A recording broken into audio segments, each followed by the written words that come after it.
그 하루의 첫 끼, 시작되는 첫 끼가 상당히 중요해요. 원칙을 말씀드리자면 를 끊자는 거예요. 커피는 공복에 드시지 마십시오. 모든 수면학자들, 정신과 의사들이 아침에 같은 시간에 일어나라고 강조를 합니다. 왜 그러냐면요, 아침 식사는 꼭 해야 하는 건가요?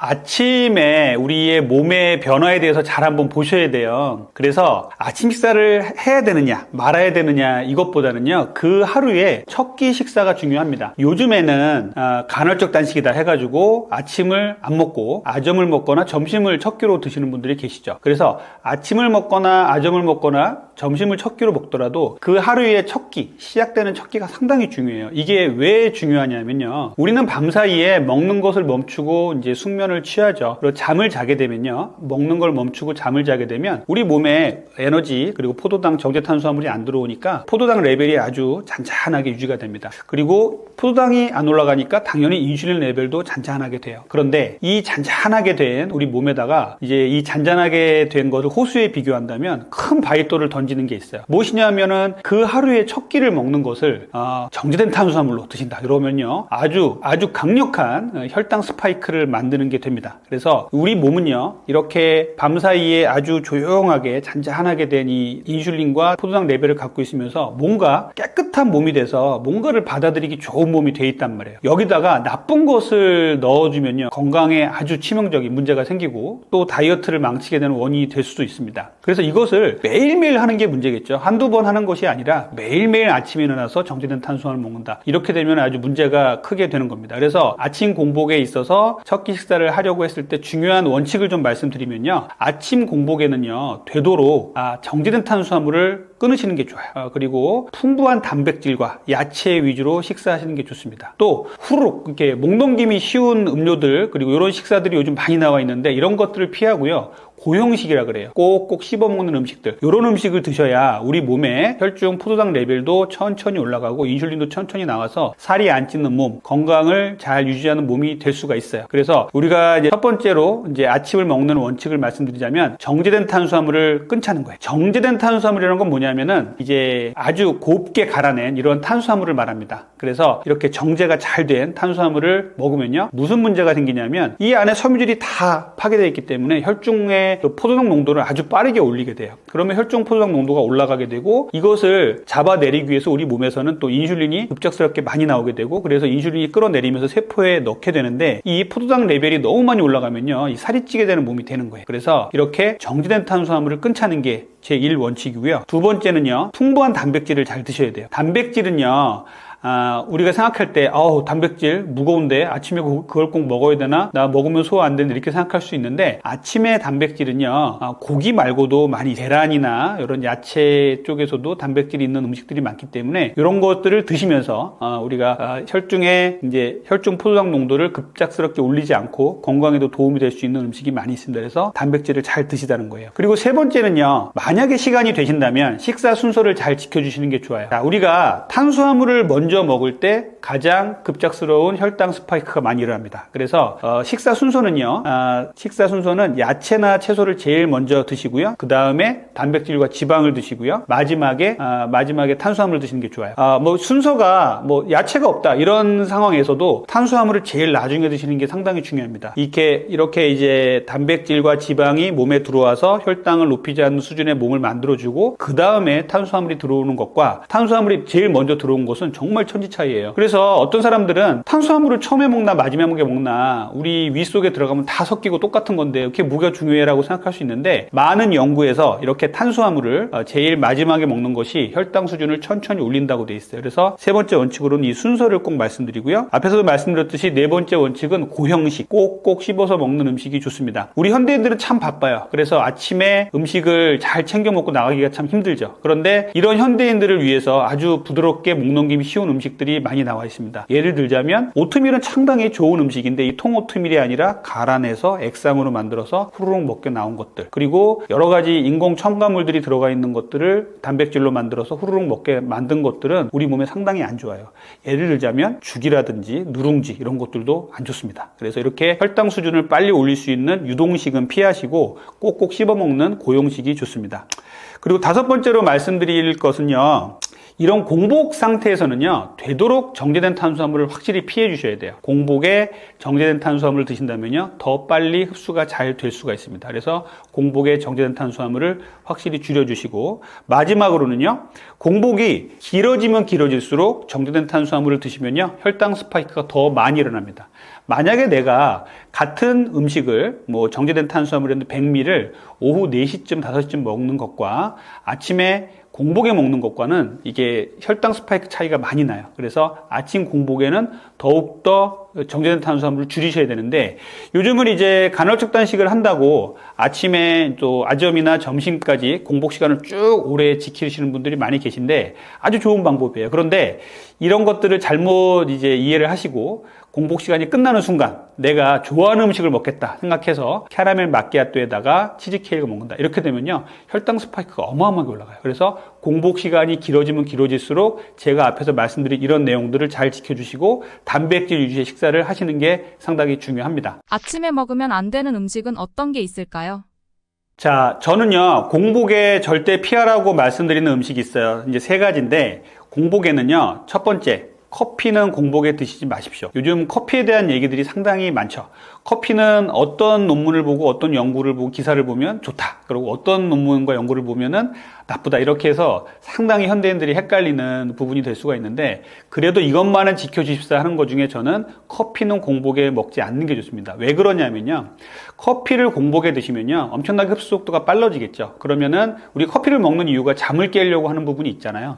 교감신경이라 그러는데 우리의 그 예민함을 상당히 많이 높여줄 수가 있어요. 그래서 아침에 몽롱하게 일어나서 잠이 덜 깼는데 커피 한 잔을 빈속에 먹고 잠을 깨운다. 이게 현대인들의 습관이 되신 분들이 상당히 많은데, 아침 공복에 커피를 먹으면요, 엄청나게 빠른 속도로 교감신경이 항진이 됩니다. 그럼 상당히 예민해지고 상당히 화도 나게 되고 이렇게 하루를 시작할 수가 있어요. 이렇게 되면요, 혈당 수준에도 안 좋은 영향을 미칠 수 있다고 합니다. 그래서 이렇게 아침에는 커피를 피해 주시는 게 좋고요. 또 하나는 커피를 빈속에 먹으면요, 위와 식도를 많이 자극을 해요. 그래서 커피를 공복에 먹었더니 속이 쓰리다, 식도염이 생겼다, 이런 분들 많이 보시거든요. 그래서 이렇게 아침에 공복에는 커피를 안 드시는 게 좋고, 커피가 위벽을 자극해서 위염과 식도염을 일으킬 수 있으니까 이런 부분을 좀 피해 주셨으면 좋겠어요. 두 번째 제가 피하라고 말씀드리는 건요, 찬물이에요. 자, 아침에 일어나서 물 먹는 거 중요해요. 우리 현대인들은 밤사이에 미세하게 탈수가 오기도 하고요, 물을 많이 먹는 게 중요하다고 합니다. 그런데 아침에 일어나서 잠을 깨운다고, 그리고 시원하게 한 잔 먹으면 몸이 깨어난다고 생각해서 찬물을 벌컥벌컥 드시는 분들이 계신데 이것도 안 좋습니다. 찬물을요, 갑작스럽게 아침에 먹게 되면 우리 교감신경이 깜짝 놀래요. 그래서 아침에는 이 찬물, 얼음물, 찬물 이런 것보다는 미지근한 물로 하루를 시작하는 게 좋습니다. 물론 찬물이 가지고 있는 장점도 있어요. 기초대사량을 약간 높여준다고 돼 있기도 한데,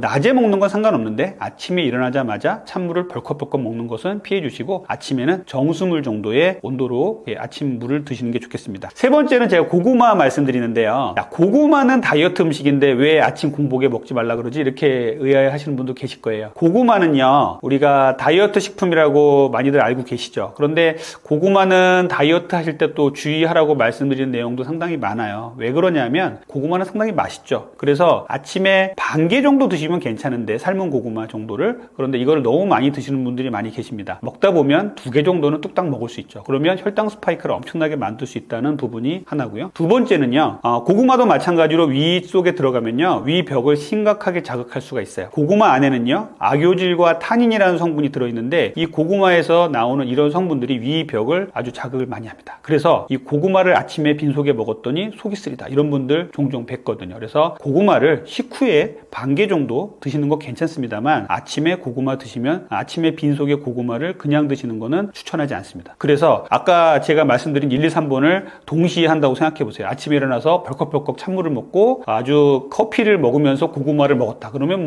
우리 교감신경은 막 항진이 돼가지고 예민해지고 출근하다가 화도 나고 막 이렇게 되고요. 그 다음에 속은 속대로 안 좋아서 식도염 생기고 위염이 생길 수가 있는 거예요. 그래서 아침 공복에는 이런 음식들은 좀 피해 주시는 게 좋겠습니다. 아침에 먹으면 좋은 음식은 어떤 게 있나요? 자, 그러면 아침에는 뭘 먹으면 좋으냐? 우리 한국 사람들은 밥심으로 산다고 얘기를 많이 하죠. 그런데 이제는 뭐 쌀 소비량도 많이 줄었다는 것도 그 반증이거니와 아침에 밥을 안 먹어도 다른 음식들을 대체할 수 있는 부분이 많이 있잖아요. 아침에 밥을 먹는 분들은요, 현미밥이나 잡곡밥 이런 거 드시면 좋아요. 이제 이런 거 말고 나는 밥 말고 아침에 뭐를 먹었으면 다이어트와 건강에 좋을까요? 라고 물어본 분들이 많기 때문에 제가 이런 말씀 드리는데, 첫 번째 제가 추천드리는 건요, 계란이에요. 계란은요, 아침에 정말 좋은 단백질 보고원이고요. 그리고 비타민C와 섬유질만 없는 거의 완전 식품이라고 우리가 얘기를 하죠. 그래서 아침에 계란을 먹고 나갔더니 점심 저녁까지도 속이 든든해서 단백질 섭취가 많아지면서 다이어트에 도움을 줬다. 이런 연구들이 상당히 많습니다. 그래서 아침에 계란 정말 좋고요. 두 번째로 추천드리는 건요, 콩이에요. 콩류는요, 우리 한국인들과 정말 친숙한 음식이죠. 아주 역사도 오래됐고, 그래서 콩을 드시는 거 상당히 좋고요. 콩은 아주 다양한 요리들이 있죠. 콩 자체를 요리를 해서 대두 요리를 만들어서 콩 요리를 먹는 경우가 있고요. 두 번째는 비지나 그리고 두부 같은 것도 상당히 좋죠. 두부 같은 것들은 연두부도 있고 하기 때문에 아침에 연두부 하나 먹고 식사를 하신다면 상당히 좋은 이 혈당 스파이크를 막아주는 음식이 될 수가 있어요. 세 번째는 이제 낫또 같은 것도 좋은 발효 음식이 될 수가 있습니다. 낫또는 호불호가 많이 갈리지만 저는 상당히 추천을 드리는데요. 낫또는 발효를 시켜서, 콩을 발효를 시켜서 장내 유익균을 많이 늘려주고요. 그리고 아주 좋은 단백질 섭취원이 될 수가 있는데, 요즘은 이제 매일 먹을 수 있게 새벽 배송으로 오는 이런 낫또들이 포장이 돼서 잘 오고, 또 와사비 같은 걸 섞어서 맛도 잘 잡아준 낫또들이 있으니까 이런 것들 드시면 상당히 좋겠어요. 그리고 무가당 두유도 상당히 좋은 음식입니다. 이렇게 해서 콩류들 상당히 좋은데, 콩은요, 단백질, 식물성 단백질 섭취에 아주 좋은 보고원이에요. 그래서 이렇게 콩을 잘 드시는 거 상당히 좋겠습니다. 세 번째는 제가 많이 추천드리는 게 무가당 그릭 요거트예요. 자, 그릭 요거트는 그리스 지방에서 전통적으로 만들어 먹던 요거트입니다. 이 요거트를 이제 그리스 지방에서 잘 농축을 시켜서 유청을 분리해내고 꾸덕꾸덕하게 먹는 게 그릭 요거트죠. 여기는 이제 유청을 제거하고 설탕을 안 넣는다면 무가당 그릭 요거트를 잘 고르시면 아주 좋은 유단백을 섭취할 수 있는 조건이 되는 이런 음식들을 먹을 수가 있어요. 그래서 이 그릭 요거트를 다른 요리에 잘 섞어서 먹는 거 좋잖아요. 토핑으로 이용할 수 있습니다. 블루베리에 섞어 먹을 수요, 여러 가지 토마토 같은 데 버무려서 먹을 수도 있고요. 찍어 먹을 수도 있고, 이렇게 되기 때문에 이렇게 아침에 그릭 요거트를 무가당으로 잘 고르셔서 드시면 좋겠습니다. 그리고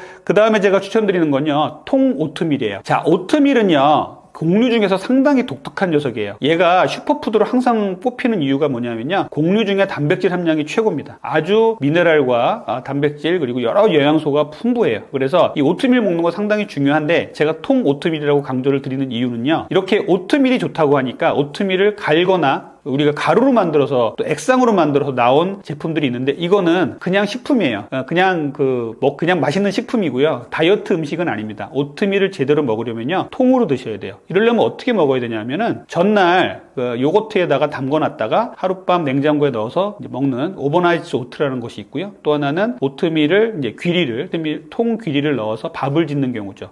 요즘 아주 제가 긍정적으로 보고 있는 건요, 본죽이라든지 몇 군데서 이렇게 오트밀 밥, 귀리 밥을 선택할 수 있게 만들어 놨어요. 아주 좋은 긍정적인 현상이라고 저는 생각합니다. 그래서 이렇게 아침에 곡류를 드시려면 이렇게 오트밀, 통오트밀을 드시는 것 추천드립니다. 그리고 아침에 이제 저항성 전분이라 그래서 탄수화물이지만 약간 혈당을 천천히 올리는 음식 중에 단호박, 그리고 고구마가 있어요. 그런데 이 단호박이나 고구마는 너무 맛있어요. 그래서 너무 많이 먹게 되거든요. 그래서 조금만 드시면 됩니다. 고구마는 삶은 고구마 반 개 정도, 그리고 단호박도 조각으로 내서 한 3-4개 정도 먹는 것을 추천을 드려요. 얘들은 저항성 전분이라 그래서 우리 몸에서 혈당 수준을 빨리 올리지 않고 좀 천천히 올리는 효과를 발휘하는 경우가 많이 있습니다. 그리고 섬유질처럼 대장에서 아주 좋은 역할을 해요. 그래서 이렇게 단호박과 고구마도 일부 허용을 합니다. 그리고 마지막으로는 이제 양배추나 풍부한 야채, 그리고 과채라고 불리는 토마토 같은 것들은 아주 좋은, 아침에 먹으면 아주 좋은 음식이죠. 그래서 이렇게 그릭 요거트를 양배추에 발라서 토마토와 같이 먹는다든지 이렇게 잘 활용을 하시면 아주 좋은 아침 식사가 될 것입니다. 아침 식사를 하는 게 다이어트에도 도움이 될까요? 자, 아침을 먹는 사람도 있고 아침을 먹지 않는 분도 계실 거예요. 그런데 아침을 꼭 먹어라, 아침을 몇십 년간 안 먹어온 사람한테 아침을 먹어라 하는 것도 무리고요. 아침을 계속 먹고 있는데 아침을 먹지 말라고 하는 것도 무리입니다. 자기의 스타일대로 하시면 되는데, 그냥 아침이라는 것을 그날의 하루의 첫 끼라고 생각을 해보자고요. 그러면은 아침에 일어나서 6, 7시에 일어나자마자 조금 지나서 식사를 하신 분도 계실 것이고, 아침을 조금 뒤로 미뤄서 간헐식단식 한다고 10시나 11시, 그리고 아점을 먹거나, 그리고 점심에 첫 끼를 먹는 분도 계시죠. 이렇게 아침을 먹는 것은 그날의 첫 끼를 먹는 것은요 아주 중요해요. 브렉퍼스트라는 이 아침이란 말은 패스팅을 깬다는 소리예요. 그래서 우리가 공복을 깨는 이 시간을 아주 잘 이용을 해야 됩니다. 우리 몸은 이렇게 공복을 깨는 시간에 아주 모든 영양소를 잘 받아들일 수 있게 몸이 깨끗해져 있단 말이에요. 여기다가 아주 나쁜 음식을 집어넣는다고 생각해 보세요. 시리얼에다가 우유를 말아 먹거나 그리고 아주 바삭한 빵에다가 잼을 발라 먹으면요 우리 혈당은요 그냥 정상인들도 막 200까지 치솟아 올라갑니다. 그래서 아침에는요 건강하게 아침 식사를 하시는 거는 단백질을 잘 챙겨 먹는 것이 중요합니다. 그래서 아침을 나는 꼭 먹어야 된다 안 먹어야 된다라는 거는 자기의 스타일이에요. 하지만 그 날의 첫 끼를 잘 먹는 것은 정말 중요하다는 것이죠. 아침에 단백질은 정말 중요해요. 아침에 단백질을 충분히 먹고 나갔더니 점심 저녁까지도 포만감이 유지가 되고 다이어트에 도움이 되었다, 건강에 도움이 되었다는 연구가 아주 많습니다. 그래서 아침에 계란이라든지 그릭 요거트라든지 이런 단백질을 충분히 잘 드시고 나간다면 그날 하루의 아주 혈당은 아주 안정적으로 유지가 될 거예요. 우리가 아침에 혈당이 정말 중요한 이유는 무엇이냐면요, 자, 우리가 아침에 출근하는데 집에서 싫은 소리 듣고 나왔어요. 그럼 하루가 엉망이 되죠. 그냥 지나갈 하루도 회사 가서 괜히 짜증내고 그리고 다투고 이렇게 되잖아요. 그런데 아침에 잘 만들고 나가면은요 하루가 잘 지나갑니다. 아침에 혈당도 마찬가지예요. 아침 공복에 시리얼에다가 우유를 말아 먹고 또 바삭한 흰빵에다가 주스를 먹고 나갔더니 혈당 200까지 올라갔어요. 그럼 좀 있으면 혈당이 또 뚝 떨어집니다. 이때 되면 우리는 한 10시 11시 정도 돼서 또 허기가 져서 그냥 주변에 있는 것도 나 당 떨어졌어 뭐 좀 줘봐. 그러면 먹으면 초콜릿이나 이런 정제된 과자들을 먹게 되죠. 그럼 또 혈당은 올라가요. 그럼 좀 이따 또 떨어지고, 이게 하루 종일 반복이 됩니다. 그래서 혈당 스파이크는요 아침에 안 만드는 게 최고예요. 그거에 정말 중요하고요. 아침에 한번 혈당 스파이크를 만들어 놓으면 하루 종일 반복된다. 그래서 아침 혈당이 중요하다라고 저는 말씀을 드립니다. 아침 일찍 일어나서 식사하기 힘든데 꼭 일찍 일어나야 하나요? 자, 아침 습관이 정말 중요해요. 제가 말씀드렸죠. 아침을 시작을 잘 해야 그날의 혈당도 안정화가 되고 그날의 건강도 잘 유지가 됩니다. 아침의 습관은 제 하루를 이제 시작하는 거를 이렇게 토대로 해서 말씀드리면 될 것 같아요. 자, 첫 번째는요. 저는 매일매일 같은 시간에 일어나요. 주말 일요일 날 휴가를 가서도 맨날 같은 시간에 일어납니다. 이 같은 시간에 일어나는 게 정말 중요하거든요. 그래서 모든 수면학자들, 정신과 의사들이 아침에 같은 시간에 일어나라고 강조를 합니다. 이게 왜 그러냐면요. 아침에 같은 시간에 일어나는 것이 몸의 대사에도 상당히 좋고요. 그리고 수면에도 상당히 좋다고 돼 있어요. 만약에 내가 전날 좀 늦게까지 일했다고 하더라도 다음날 아침에는 같은 시간에 일어나십시오. 이것을 뒤로 미루면 미룰수록 우리 몸이 상당히 많이 스트레스를 받는다고 돼 있고 수면 리듬이 자꾸 깨진다고 돼 있어요. 그래서 아침에는 자기가 정해놓은 시간에 같은 시간에 일어난다. 물론 주말이나 휴일에 조금 더 잘 수는 있겠지만 그렇게 자고 난 날 더 피곤하신 분들이 계세요. 주말에 충분히 잤다고 생각하고 평소에 7시에 일어나던 거를 10시에 일어났는데 머리도 아프고 하루 종일 힘들다, 이런 분들 계실 거예요. 이런 분들은 차라리 주말에도 휴일에도 같은 시간에 일어나시는 것을 권장을 드립니다. 그래서 첫 번째 원칙은 항상 같은 시간에 일어나시라 라고 말씀드려요. 그래서 저는 아침에 일어나서 이제 화장실에 가서 소변만 보고요, 속옷만 입고 하는 것이 두 번째인데요, 체중계에 올라갑니다. 자, 체중계에 올라가서 그날의 내 체중을 확인하는 게 중요해요. 체중은 하루에도 수시로 변합니다. 물을 먹거나 음식을 먹으면 또 올라가고요, 또 대소변을 보면 또 떨어지고, 이렇게 될 수 있기 때문에 병원에 가서 입원해 보신 분들 아실 거예요. 병원에서 체중을 잴 때 모든 환자분들에게 아침에 화장실에 가서 체중계에 올라가세요라고 해서 그날의 체중을 적는 게, 그게 내 본 체중이라고 생각하시면 됩니다. 그래서 아침에는 화장실에 가서 소변만 보시고 아주 가벼운 속옷만 입고서 체중을 잽니다. 체중을 재서 하루하루 기록을 남기고 자기의 체중을 보고 하는 것이 다이어트에 도움이 된다고 돼 있지만, 이런 분들은 체중을 좀 천천히 그리고 띄엄띄엄 재시는 게 좋아요. 왜냐하면은 어떤 분들은 체중에 너무 집착하시는 분들이 계세요. 이런 분들은 체중계 하루만 보고도 하늘이 무너지고 막 체중계에 따라서 하루 기분이 좌우되고 이러신 분들은요, 그냥 일주일에 한 번 정도만 재시는 거를 권장을 드려요. 어쨌든 하루에 일어나서 두 번째로 하시는 것은 체중계에 올라가서 체중을 잰다. 그리고 세 번째는요, 미지근한 물을 한 잔 먹습니다. 이제 체중을 재고 났으니까 뭐 좀 먹어도 되거든요. 그래서 미지근한 물을 한 잔을 먹어서 우리 밤새에 약간의 탈수가 빠졌던 몸을 탈수로부터 해방을 시켜주고, 약간의 이제 찬물을 먹으면 교감신경이 항진되지만 미지근한 물을 먹으면 우리의 포만감도 좀 생기게 해주고 우리의 위와 식도를 좀 도움을 주는 이런 효과가 있습니다. 그래서 아침에 세 번째로는 이제 미지근한 물을 한 잔 먹습니다. 자, 그리고 이제 본격적인 식사를 합니다. 네 번째인데요, 이제 단백질과 야채 위주의 식사를 합니다. 우리 현대인들은 아침을 챙겨 먹기 상당히 힘들어요. 그래서 아침에 뭐 먹지 하시는 분들이 상당히 많은데, 저는 단백질과 야채 딱 요 생각만 하시면 좋겠어요. 그래서 아침에는 계란이라든지 그릭 요거트라든지 이런 것들을 잘 이용해서 아침을 먹고 또 양배추라든지 이런 시금치 같은 것들을 곁들여 가지고 아침에 단백질과 야채를 충분히 먹는 게 중요해요. 그래서 아침에 이렇게 단백질과 야채를 충분히 먹고 나가시면 하루의 혈당 수준이 잘 유지가 됩니다. 그리고 5번째는요, 햇볕 쬐기예요. 출근하면서 시간이 되시는 분들은 햇볕을 좀 많이 쬐으면 좋겠어요. 우리 현대인들은 정말 지하인간도 많고 햇볕을 출근할 때부터 못 보고 출근하시는 분 상당히 많죠. 그래서 조금 이제 일찍 출근을 하신다면 한 정거장 일찍 내려서 햇볕을 보고 출근한다든지 일찍 도착해서 햇볕을 보면서 뭐 다른 일과를 한다든지 다른 명상을 즐긴다든지 하는 것을 추천을 드려요. 햇볕은요, 우리 몸의 아침의 햇볕은요, 우리 몸의 하루의 대사를 정상화시켜주는 중요한 역할을 해요. 신진대사를 활성화시켜줍니다. 우리 뇌와 눈은요, 해가 뜨면은 낮으로 인식하고요, 해가 지면은 밤으로 인식해요. 그런데 햇빛을 못 보고 출근하면요, 우리 뇌와 눈에서는 밤인가? 그러면은 에너지를 더 축적해야 되나? 이런 식의 작동 기전이 일어납니다. 그래서 아침에 햇빛을 보면요, 이제 낮이구나, 움직여야 되는구나, 나는 에너지를 먹고 에너지를 쓰는 이렇게 활동적으로 움직이는 하루가 되었구나라고 이제 우리 몸에 신호를 주는 겁니다. 그리고 또 하나 중요한 것은요, 우리 현대인들에게 중요하게 많이 떨어져 있는 비타민이 있어요. 이것이 비타민 D인데요, 비타민 D는 햇볕에서 합성이 됩니다. 그래서 햇볕을 잘 봐야 비타민 D가 합성이 되는데 우리 현대인들은 햇볕 보는 시간도 너무 적기 때문에 상당히 비타민 D가 적어요. 또 거기다가 우리는 적도가 아닌 북위 38도 근처에 있기 때문에 위도가 좀 높아서 햇볕이 이제 옆으로 쬐는다고 얘기를 하는데, 이렇게 되기 때문에 비타민 D가 상당히 부족해요. 그래서 아침에는 햇볕을 봐서 신진대사도 정상화 시켜주고 비타민 D도 잘 합성해주는 생활 습관을 갖는 게 중요합니다. 그리고 마지막으로 6번째는요, 운동인데요. 아침에 격렬한 운동을 하시는 분도 계시겠지만 또 뭐 헬스클럽 가서 운동하시고 출근하는 분도 계시는데 아주 좋은 습관인데, 우리 현대인들에게 아침의 시간은 너무 바쁘죠. 그래서 아침에 운동한다는 건 좀 생각하기도 힘든데, 앞에서 말씀드린 햇볕 보기와 같이 많이 걸으실 것을 권장을 드려요. 그래서 아침에 조금 지하철에 자리가 났더라도 좀 서서 가시고, 그 다음에 에스컬레이터나 엘리베이터가 있더라도 짧은 거리는 계단을 오르시고, 그리고 한 정거장 먼저 내려서 햇빛을 쬐면서 걸으시고 할 것을 추천을 드립니다. 이렇게 아침에 조금이라도 걸으면요, 그 하루는 다른 날 걷지 않고 아무 운동도 안 하고 시작한 이런 다른 날과는 분명히 다른 하루가 시작이 될 것입니다. 그래서 아침에는 이렇게 6가지 원칙을 말씀을 드립니다. 뱃살만 자꾸 찌는데 이유가 뭘까요? 우리가 살이 찐다, 그리고 비만이다 라고 할 때 크게 2가지로 나누어 보셔야 돼요. 하나는 피하지방이고요, 하나는 내장지방입니다. 피하지방은 우리가 이렇게 손으로 잡았을 때 이렇게 잡히는 요게 피하지방이고요, 내장지방은 잡히지 않는 저 안쪽의 비만이에요. 피하지방은 우리 외모상에는 조금 이제 문제가 있죠.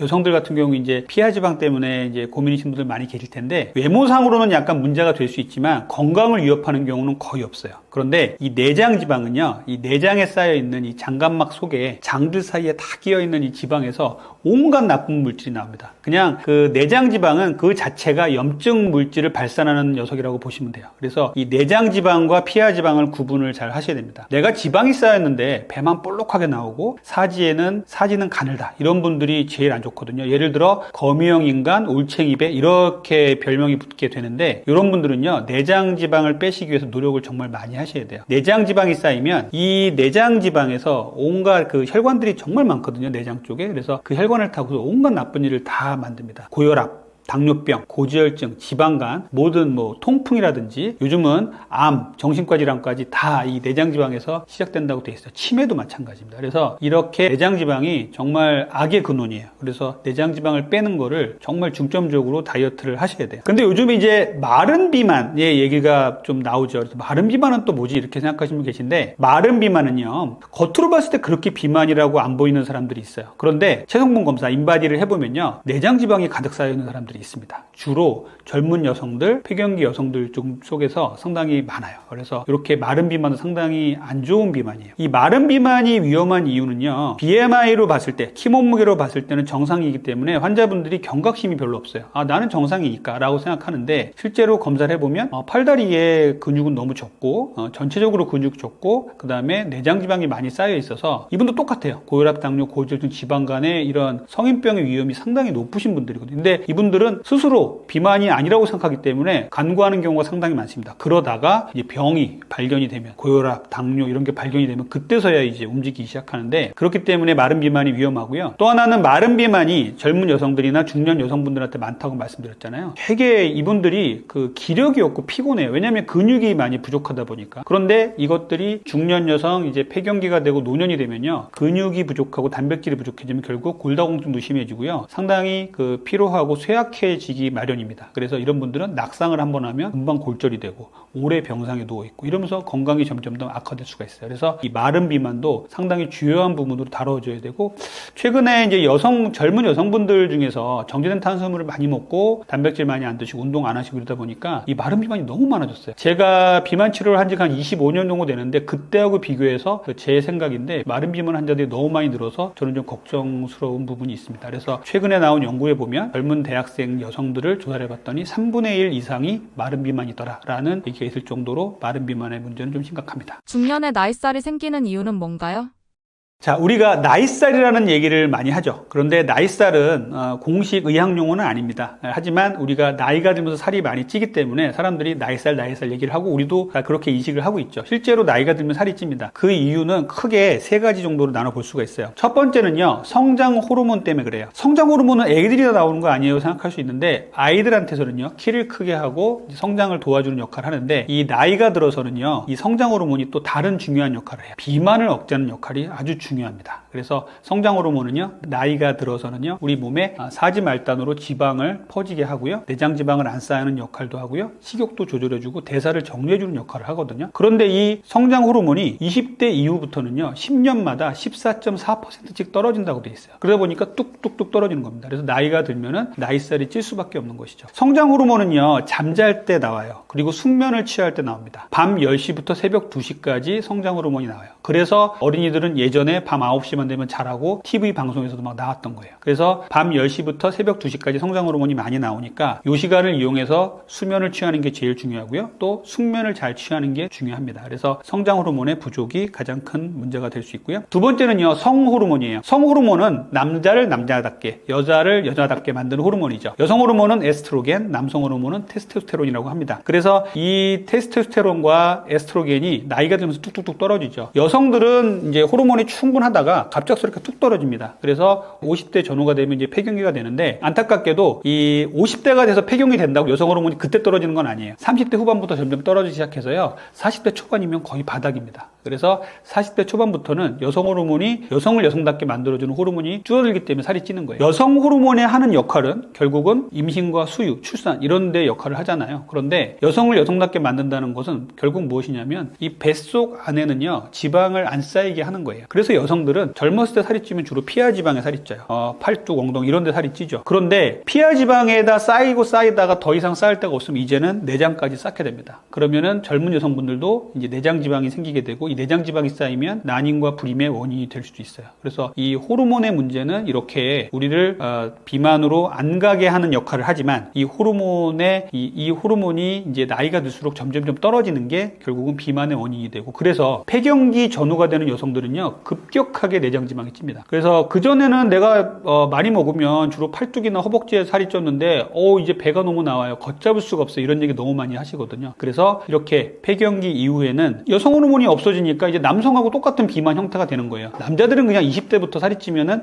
내장 비만이거든요. 그래서 내장 비만. 남자들은 뱃속에 아기가 들어올 이유가 없으니까 내장에다가 지방을 쌓는 거거든요. 그래서 내장 지방을 계속 쌓게 되는 몸이 됩니다. 그래서 여성들은 폐경기가 되면 엄청나게 살이 찐다라고 생각하시면 되고 이것을 잘 극복을 하셔야 돼요. 남성들은요, 테스토스테론이 천천히 떨어져요. 여성처럼 급격히 떨어지는 건 없고요. 가랑비에 옷 젖듯이 천천히 떨어집니다. 그러다가 보면 어느 순간에 보면 이제 남자들은 막 무기력해지고 근력도 떨어지고 피곤하고 발기부전도 오고 이렇게 되거든요. 그래서 남자들은 이렇게 남성 호르몬이 떨어지는 것도 또 이제 비만의 원인이 됩니다. 자, 세 번째는요, 기초대사량과 근육량의 저하를 말씀드릴게요. 이 기초대사량과 근육량의 저하는 항상 같이 다니거든요. 자, 기초대사량은요, 30대 이후에 매년 1%씩 감소를 한다고 돼 있어요. 있어요. 기초대사량은 뭐냐면 자동차로 말하면 연비예요. 우리가 숨만 쉬고 가만히 누워있을 때 아무 행동도 안 했을 때 우리 몸에서 소비하는 에너지를 말해요. 근데 이 에너지가 상당히 큽니다. 생각보다. 그래서 뭐 심장도 뛰게 해야 되고요. 뇌도 돌아가게 해야 되고요. 숨도 쉬어야 되고 땀도 나게 해야 되고 이런 에너지가 우리 몸의 거의 60% 내지 70%를 차지하고 있는데 이게 떨어지면 결국 살이 찌게 되는 거예요. 그래서 기초대사량은 이렇게 떨어지게 되는데 기초대사량이 떨어지면 근육도 같이 떨어지게 돼요. 근력의 부족도 이제 비만의 원인이 되는 거죠. 여성의 예를 들어보면 근육량이 25세 이후에 1년마다 0.5에서 1kg씩 떨어진다고 돼 있어요. 근육이 쭉쭉쭉 빠지는 거예요. 이거를 이제 더 안 빠지게 노력을 하셔야 되는 것입니다. 그래서 이 근육량의 감소와 기초대사량의 감소는 같이 항상 움직이기 때문에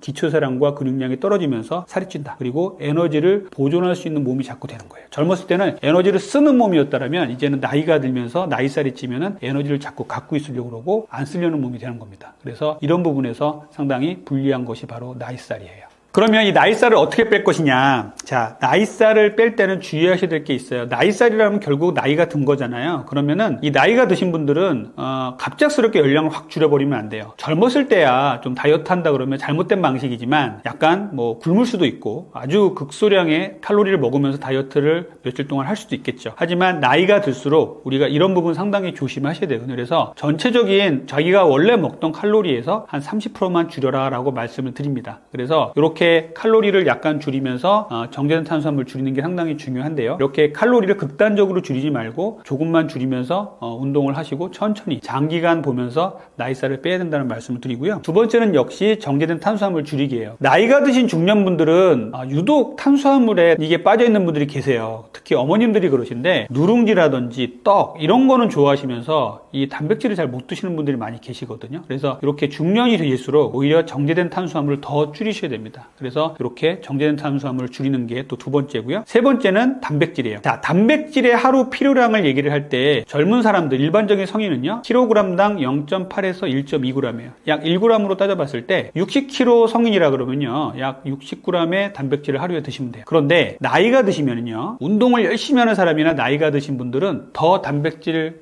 양을 늘리라고 되어 있습니다. 그 양은 1.5에서 1.8g까지 늘리라고 돼 있어요. 그래서 나이가 들수록 단백질 양이 더 필요한 거예요. 그래서 요즘 노인들 분께서 보시는 TV만 틀면은 산양균이 무슨 단백질 음료니 계속 이제 선전을 하는 거거든요. 노인들의 단백질 부족이 심각하기 때문에 그런 거거든요. 그래서 나이가 들수록 나이살을 뺄 때는 단백질의 섭취가 정말 중요하다라는 얘기를 해드리고요. 자, 네 번째는 운동이에요. 운동은 정말 중요하죠. 그리고 나이가 들수록 정말 중요합니다. 근력을 지키고 기초대사량을 올리는 데도 중요하고요. 상당히 중요한데 나이가 들수록 골다공증을 고민하면서 근력 운동을 하셔야 돼요. 무슨 말이냐면 골다공증은 여성에게 아주 치명적인 질환이죠. 폐경기 이후에 상당히 심하게 오게 됩니다. 그리고 남자들은 안 올 것 같지만 남자들도 골다공증이 옵니다. 그래서 골다공증을 생각하면서 운동을 해야 되는데 골다공증에 좋은 운동은요, 지면에 땅을 딛고 중력에 반하는 운동을 하는 거예요. 예를 들자면 걷기, 조깅 이런 것들이 좋은 운동이에요. 그래서 등산, 계단 오르기 이런 거 좋은 운동인데 수영 같은 운동은요, 상당히 심폐지구력에 상당히 좋은 운동인데 그렇게 골다공증에 좋은 운동이 아니라고 합니다. 그래서 이제 중력에 반하는 운동이 아니기 때문에 그런 거거든요. 그래서 수영 같은 것보다는 지면에 땅을 딛고 운동하실 것을 중요하게 말씀을 드립니다. 걷기와 달리기 중 어떤 운동을 추천하시나요? 걷기, 달리기를 얘기를 할 때 항상 이제 논란이 있는데요. 달리기를 잘하시는 분, 조깅이 가능하신 분들은요, 달리기 하실 걸 권장을 드려요. 그런데 제가 진료실에서 많이 만나는 환자분들은 걷기조차도 힘드신 분들이 많이 계십니다. 고도 비만 환자들 많이 계시는데 이런 분들한테 달리라 그러면 못 달리죠. 그리고 무릎이나 발목, 엉덩이 관절 쪽에 문제가 있는 분들이 많이 계세요. 왜냐하면 위에 하중이 너무 늘어나니까 하체에서 못 버티는 거예요. 그래서 이렇게 걷기와 달리기는 자기에 맞게 하시면 됩니다. 요즘 뭐 달리기 열풍이 많이 불었는데 이렇게 달리시는 거 좋은 운동이고요. 이런 것들을 무리하게 할 필요는 없다는 말씀을 또 드려요. 자, 시간이 짧고 내가 할 수 있는 운동의 시간이 적은데 내가 달리기를 할 수 있는 사람이라면 달리십시오. 그러고서 뭐 일상생활 돌아가시면 되고요. 내가 시간이 충분한데 달리기보다는 난 걷기가 훨씬 좋아 그런 사람은 걸으셔도 됩니다. 최근에 걷기는 운동이 아니다 이런 또 이제 어그로를 끌면서 유튜브들이 많이 나오는데 걷기가 왜 운동이 아니에요? 걷기도 운동입니다. 걷기는 가장 기본이 되는 운동이죠. 그리고 운송수단이라고 말씀드리는데 우리가 자동차를 타고 어디를 가듯이 내가 내 몸을 운송하는 데 필요한 운송수단이죠. 그런데 이제 걷기가 그렇게 강한 운동이 아니다 보니 그런 말씀을 하는 건데 걷기도 좋은 운동입니다. 있습니다. 그리고 이렇게 약간 저강도로 운동을 오래 했을 때 체지방을 더 많이 태운다는 연구들도 있어요. 그래서 짧은 시간에 갑자기 뛰었다가 멈추는 것보다는 시간을 갖고 빠른 속도로 걷는 게 체지방을 더 태우더라라는 연구가 있습니다. 최근에 또 하나 운동에 대한 그 팁을 드리자면, 최근에 재밌는 이제 흥미로운 이제 기사들, 방송들이 좀 나왔어요. 최근에 이제 슬로우 조깅이라고 많이 나오는데, 이게 뭐냐면요, 걷는 것도 아니고 뛰는 것도 아닌 그 중간 단계로 시간당 3 내지 6km 정도로 아주 천천히 달리는 거예요. 요거가 아주 그 에너지를 잘 태우고 체지방을 잘 태우고 또 부상의 위험도 적다 그래서 중년 이후에 저는 적극 추천드리는 운동이거든요. 일본에서부터 시작돼가지고 지금 전 세계 사람들이 많이들 하고 있는데, 저는 이제 중년이나 노년분들에게 이렇게 슬로우 조깅 하실 것도 권장을 드려요. 그래서 이 걷기나 달리기, 그리고 슬로우 조깅, 자기가 할 수 있는 운동을 꾸준히 하시는 거 정말 중요하다고 보겠습니다. 운동은 식전과 식후 중 언제 하는 게 좋을까요?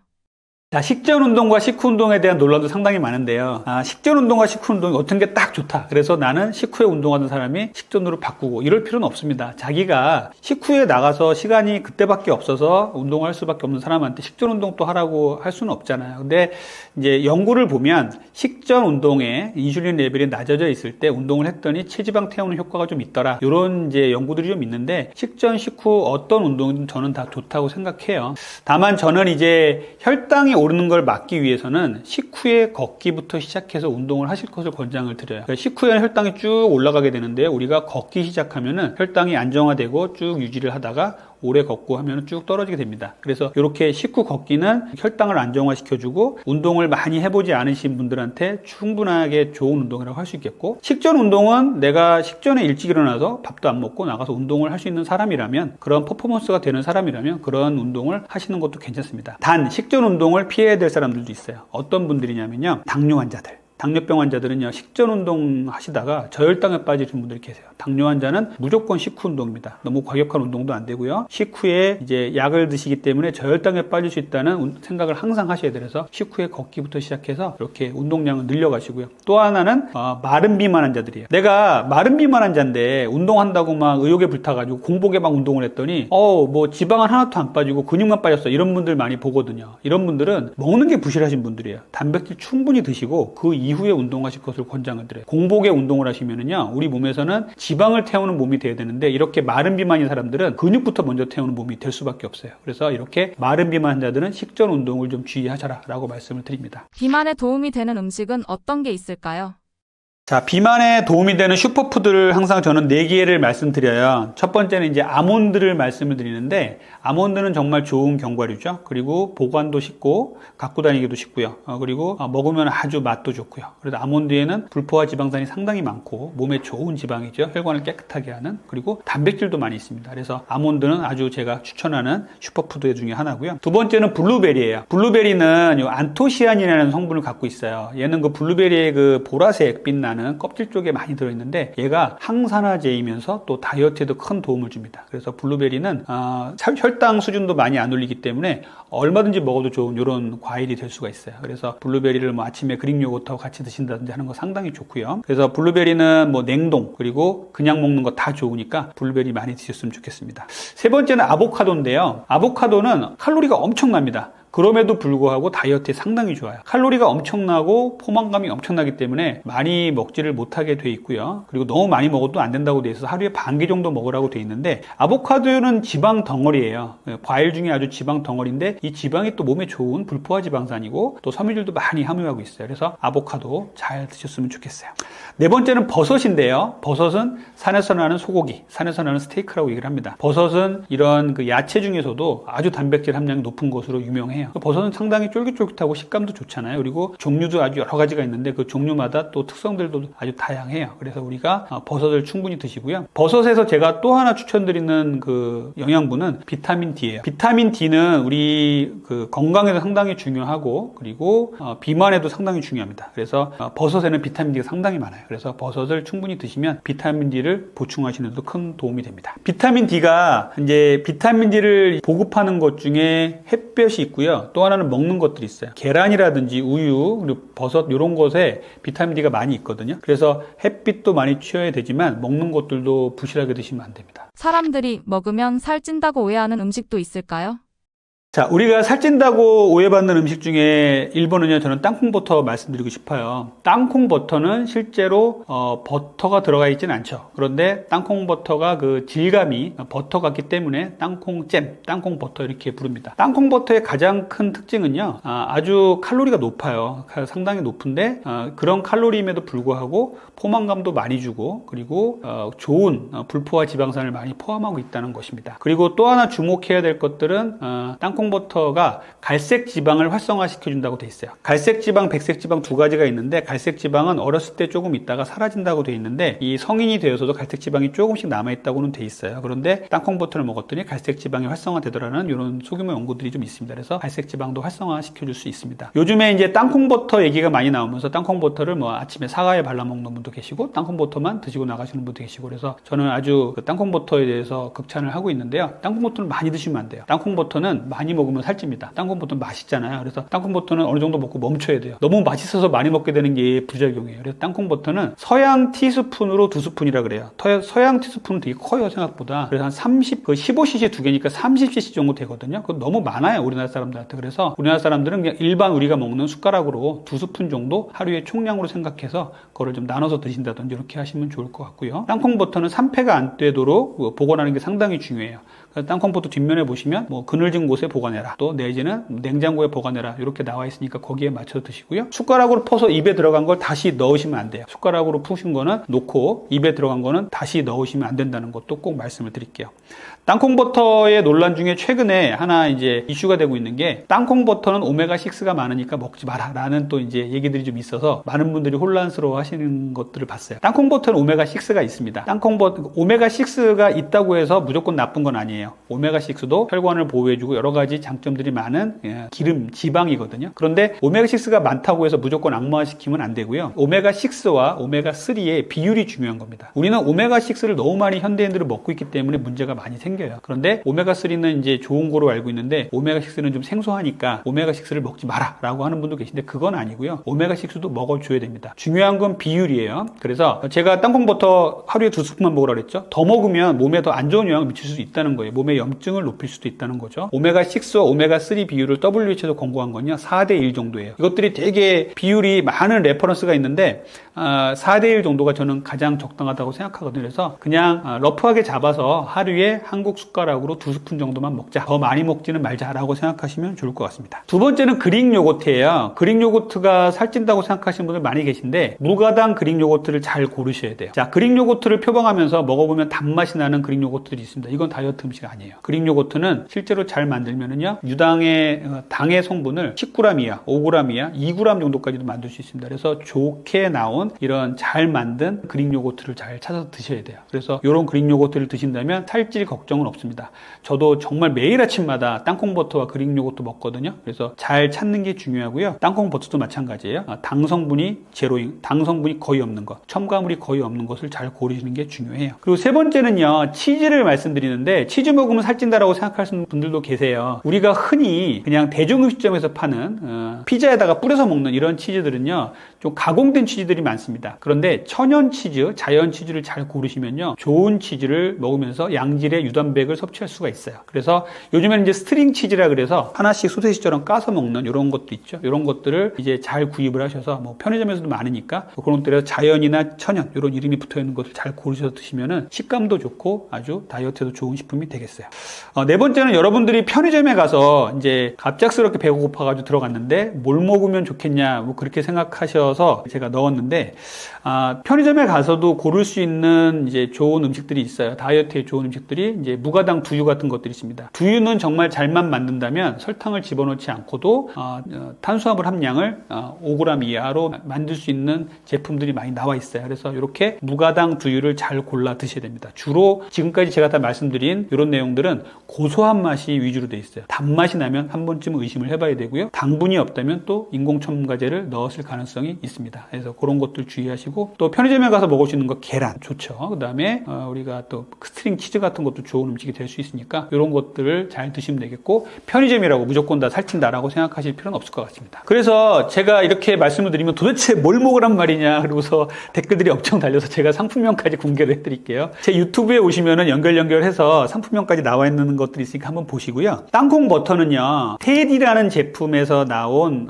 무가당 무첨가 땅콩 버터가 있어요. 그리고 요것들을 제가 선전을 좀 많이 했더니 요즘 구하기 힘들어요. 그래서 요즘은 오너티라는 걸 저는 많이 선전을 하고 있거든요. 그래서 오너티 땅콩 버터, 무가당 땅콩 버터 고르시면 좋겠고요. 그릭 요거트는요, 제가 많이 추천드리는 게 그릭데이라는 게 있습니다. 그릭데이 그릭 요거트. 요거는 라이트라 그래서 약간 묽게 나온 것도 있고요. 또 클래식이라 해서 뻑뻑하게 나온 것도 있어요. 이렇게 두 가지가 다 아주 당분 함량이 낮으니까 이 정도에서 고르시면 좋겠고요. 그리고 두유 같은 경우는 제가 요즘에 계속 찾다가 제일 당분 수준이 낮은 거를 찾은 게 홍성주의 무가당 두유라고 있습니다. 이 두유는 상당히 잘 만들어져서 당 수치가 상당히 낮더라고요. 그래서 그런 거 추천드리고요. 낫또도 제가 추천을 드리는데, 낫또도 이제 풀무원에서 나온 낫또들이 있어요. 요것들은 이제 와사비 같은 걸 넣어서 맛을 잘 잡았습니다. 그래서 이런 상품들을 골라서 드신다면 좋은 다이어트 식품이 될 것입니다. 안녕하세요. 저는 분당에서 닥터리 가정의학과를 운영하고 있는 가정의학과 전문입니다. 올바른 다이어트 정보를 알려드리기 위해서 유튜브 닥터리 TV를 운영하고 있습니다.